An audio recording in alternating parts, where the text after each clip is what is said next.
You are listening to Fettuccini Fiasco, Book 3 of the Jade Sommer Series.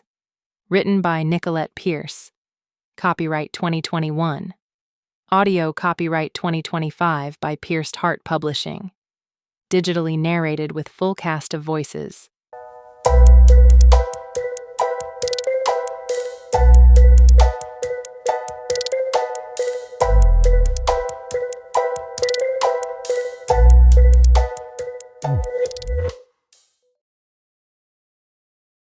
Chapter 6. I blinked open my eyes and slammed them closed again. The bright overhead light branded marks on my retinas, dotting the blackness with floating discs. My lungs burned as though the air was made of fire. With ragged breaths, I asked, "What happened?" "You sucked in a lung full of lime jello," Doc said. "It was like resuscitating an alien with all the slime coming out of you." "Am I going to live?" Doc snorted. "You're alive now, ain't you?"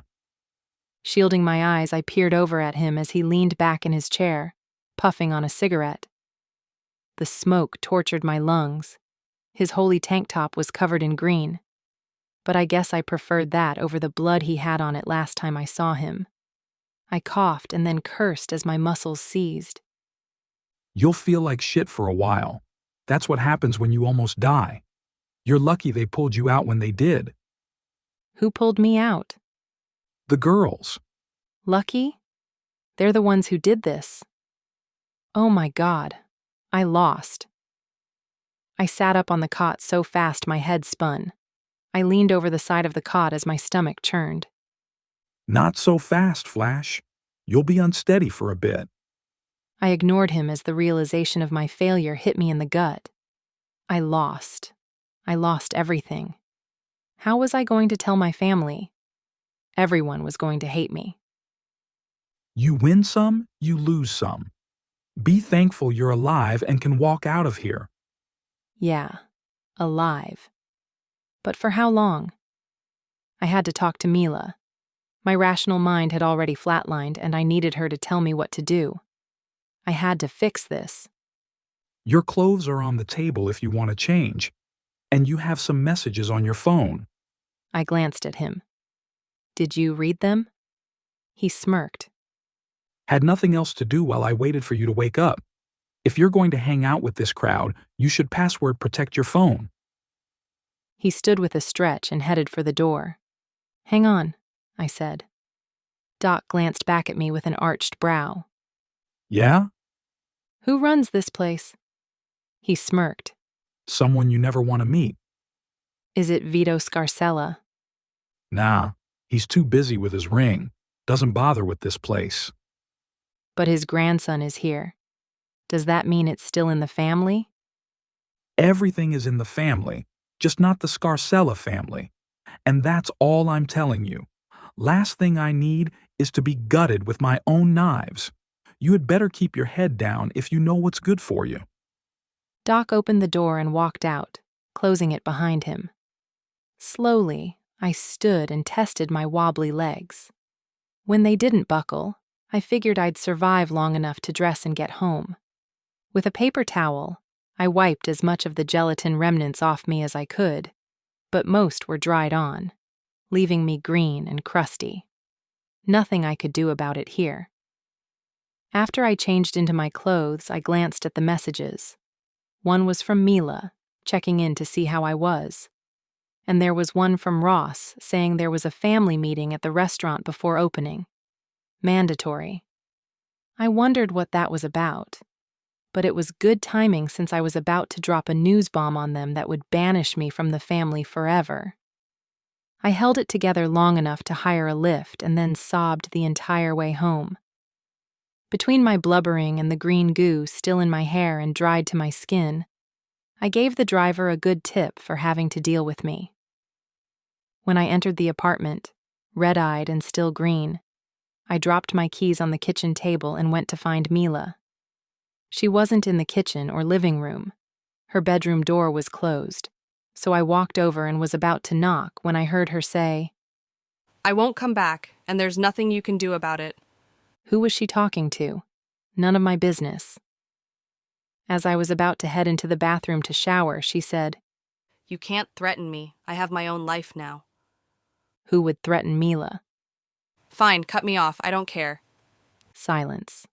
A string of swears. Something banged. And then the doorknob began turning. Before I could dash away and pretend I wasn't listening, Mila opened the door. Surprised, she stopped and then scanned me. What happened to you? Did you get into a fight with a sick badger? I think I might have died a little, and... Keep it together, I scolded myself. I had a 10-minute cry in the car. I didn't need to come unglued now, Go shower. she said when I couldn't get the words out. I'll get your robe and have wine waiting for you. She understood me. Without another word, I stepped into the bathroom and closed the door. Turning on the water, I stripped off my clothes. I then looked in the mirror and saw a stranger staring back at me. Brown hair was slimed with chunks of green. Brown eyes were red-rimmed. Even my face had a green hue, like I was going to be sick, which was appropriate since that was what I felt like. Claw marks glowed red on my jaw and down my throat. My arms were shredded, and I knew from the stinging that there were more claw marks around my torso. Once the water was warm, I stepped inside and melted under the stream. Shampoo and repeat, I told myself. Get clean now, and then plan later. Plan what exactly? I didn't know. I was screwed, and so was the family. When the water ran cold, I knew I had to stop hiding in the shower. I dried off and wrapped my hair in a towel. I hadn't heard Mila come into the bathroom, but my robe was on the hook. I took it and snuggled into it, tying it securely. Glancing in the mirror one last time, I saw the green girl. Maybe not as green as before, but still not a healthy color. With a sigh, I walked out and into the living room where a bottle of wine sat on the coffee table with a wine glass. Mila glanced up from her spot on the couch. Come sit and tell me everything.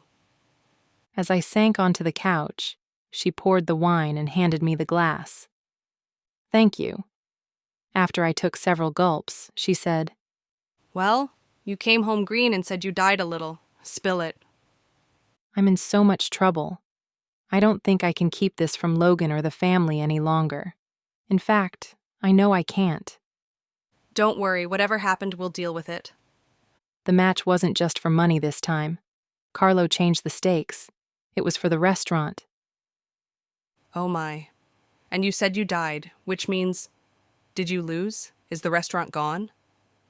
Mila's stunned expression broke as she reached for the bottle of wine and drank from it. Tell me exactly what happened. Don't leave out any details. I wish I could. It's all a blur. All I know is that I lost, and I want to say that Carlo had threatened one of the women. Women? I told her what I remembered from the fight, that Carlo's girls were in the green bath with me. I swear one of them said that she had to win, that they would kill her daughter. Maybe that's how Carlo is controlling them. And now he has the restaurant. Not yet, he doesn't. He has the backing of the company. What he wants, he takes.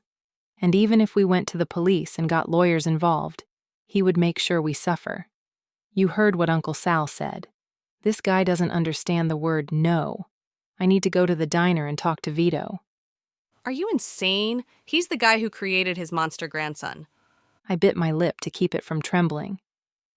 Why am I such a screw-up? I asked. You're not. This isn't your fault. I should have told Logan what was happening right away. And he might be dead right now. You did what you thought was right. There's no reason to beat yourself up about it, but we do need to warn everyone. Carlo could show up with his entourage and take over tonight. Did you get the message from Ross about the meeting tonight? She nodded. And we'll tell them at the meeting. Together. Can I be drunk for it? She nodded. I wouldn't blame you if you were. How are you feeling?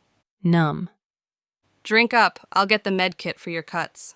I wasn't worried about my tweaked muscles, slashed skin, or burning lungs. I was worried about my heart when I shattered my family's.